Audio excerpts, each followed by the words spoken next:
Today, I'm going to explain an American drama thriller film called The Thinning. Spoilers ahead. Watch out and take care. It is 2039, and the Earth has become overpopulated. The human race is on the verge of dying. The United Nations declares that all nations must annually cut their populations by 5%. Following those orders, the United States implements a rule called the thinning. In the thinning, the students must attend a standardized test every year. In the test, whoever fails is executed by injecting them with a drug. The movie starts as Lena Michaels is tutoring a high school kid named Simon. Simon seems to have a hard time solving the equations, so he asks Lena for something. She takes out a box of lenses and hands it to him. As soon as Simon wears them, he is able to solve all the math problems. Elsewhere, we are introduced to Edward Blake Redding, the son of Texas Governor Dean Redding.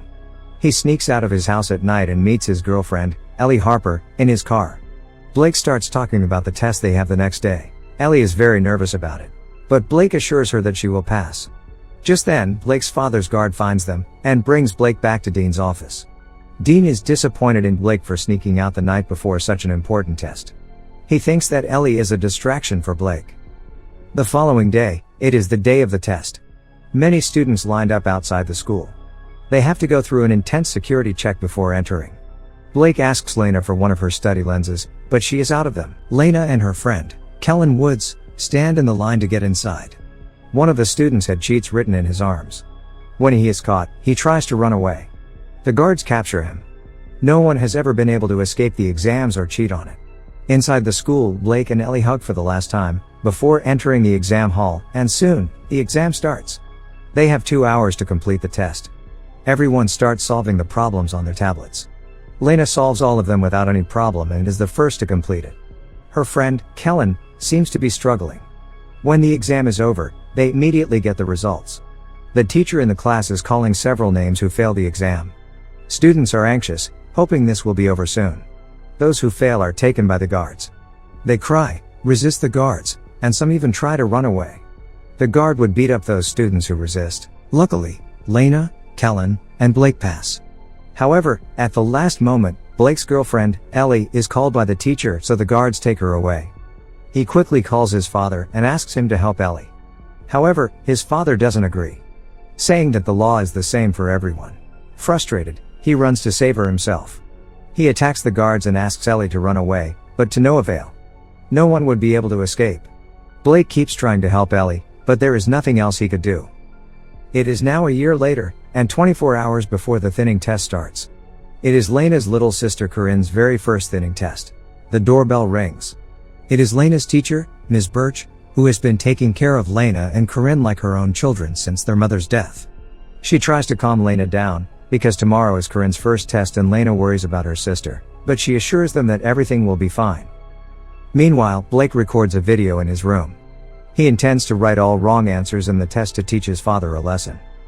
Cut to the day of the test. Lena drops Corinne to her kindergarten.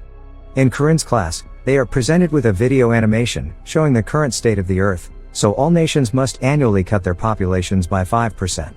Some countries implemented rules like allowing couples to have only one child, while others executed the older generation. In America, however, the government decided to keep only the smartest ones and execute the others. These children are no exception. The children's test then starts. Their teacher is saddened because some of the children are going to be executed. Thankfully, Corinne passes the test. Lena and Kellen enter the school for their test as well. The test starts and finishes in no time. Meanwhile, Governor Dean finds Blake's recording and is agitated. He calls the test manager, Mason King, and orders him to pass Blake regardless of his score. Mason switches his score with Lena, making Lena fail. The test results are in, but to everyone's surprise, Lena's name is called too. She has failed the test. Ms. Birch stops the guard as they take her, claiming that she is her best student and there must be something wrong with the system. However, the results are final and cannot be changed. She hands Lena a key card so she can unlock the doors and escape. Blake is surprised to not have failed. The students who pass arrive at a school party to celebrate their results. Elsewhere, Dean is giving a speech as the governor to declare his presidency for the President of the United States. He boasts about their education system. As a result of their system, they managed to be the best in education among 196 countries, The crime rate is decreasing by 26%. Blake listens to his father's speech while at the party, then sneaks out of it. He sneaks into the hallway and beats one of the guards. He then goes into the control room. Meanwhile, Lena and the students who have failed are taken into a room and put against a wall. They are forced to remove all of their clothing for decontamination. Then, Lena and the others are taken to a room where the guards are about to execute them by lethal injection. Suddenly, Blake cuts the electricity off, making the whole school go dark. Taking this chance, the students who are about to be executed free themselves and try to run away. But none of them succeeds, except for Lena. She uses the keycard her teacher had given her, and gets out of the room. Soon after, Mason comes to the room and asks for a head count. They find out that Lena is missing, and start looking for her. Blake finds Lena and helps her fighting one of the guards. While talking, they realize that something was done to Blake and Lena's results. They both enter into a vent and hide. They follow the network cables to go to the server room where they can look at the results through the computer. Meanwhile, the school is still in complete lockdown due to the power failure. The news gets outside and is being broadcasted all over the state. The parents outside are getting concerned. Governor Dean calls Mason to ask him about the situation. Meanwhile, the vents below Blake breaks, making him fall into the swimming pool below. Lena jumps after him.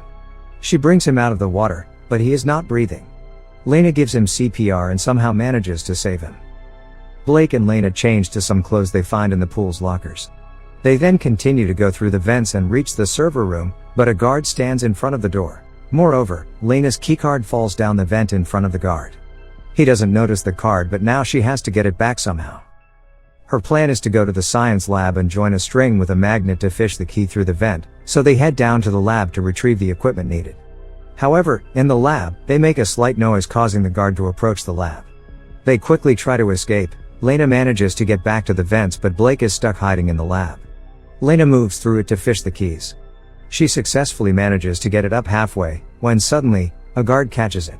But it turns out that it is Blake disguising as the guard. He had beaten the guard and put his clothes on. Shortly, the guard the two of them had attacked earlier tells Mason about them. He reveals that Lena had a keycard with her. Mason gathers all the teachers together, suspecting that someone has given it to their students. When Ms. Birch is in the room with other teachers, she flirts with another teacher and manages to take his key card. Mason continues checking the teachers for their key cards and ID cards. Birch saves herself by showing them the card. Since the other teacher doesn't have his, Mason threatens him to tell them where Lena is. However, he insists he doesn't know anything as Mason beats him. Lena finally gets to the server room. She opens the computer using the key card, but Mason has it protected with a password. She then texts Kellen, who is good at hacking, to provide her with the access. After some time, Kellen receives Lena's text. He helps her to get through Mason's computer. Lena then searches for her results and finds out she got 98% but still failed, while Blake got 15% and passed. She does more research and finds out that Ellie too had gotten 88% and failed, while others who had less marks than her passed. Lena realizes that the grading system is rigged, and the governor has been failing whoever he wishes to. Lena sends a file with the rigged grades to Kellen. But soon, the power is back on, and Mason sees that she is in the server room. Lena realizes this and runs out. However, Mason catches her almost immediately. Blake, on the other hand, is still in disguise. He is with the students who have failed. He orders the guard to take them to the recreational hall with the other students. But the guard refuses, so they get into a fight. The guards restrain him and find out his identity. Just then, Kellen receives Lena's message and is surprised to see the rigged results. Kellen is friends with the news anchor, so he quickly emails it to the news channel. The reports broadcast the news showing the receipts of the altercation and then results. After the photos are leaked, the governor is called by his party head, who threatens to take his presidential candidacy back. Unwilling to let that happen, Dean Redding throws all the accusations at Mason, and pretends that he is innocent. He tries to prove this, so he has no choice but to execute all of those who actually failed, including his own son, Blake.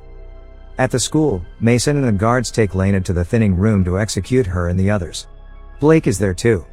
Mason calls Dean to ask him if they should proceed to execute the students. But Dean tells him to stop. He wants the students who have actually failed to be executed, including his own son. The guards free Lena and other students who have actually passed the test. Lena kisses Blake, but the guards take him and the rest who have failed. They execute them by injecting them with a drug. As the lockdown ends, Lena is reunited with her younger sister, Corinne, and Ms. Birch. Cut to a few hours later, we see the bodies of the executed students being taken underground in an elevator. The students start to move, revealing that the drug they were injected to be a sleeping drug. They stop when they reach a factory-like place. It is filled with goods being produced by the tech company Ashuru Global. Many people work in the factory. Just then, Blake is surprised to notice that one of them is actually Ellie, his girlfriend. This indicates that the students who are supposed to be executed are actually brought underground to work as slaves for a multi-million company. This was all planned by the government as a strategy to get free labor.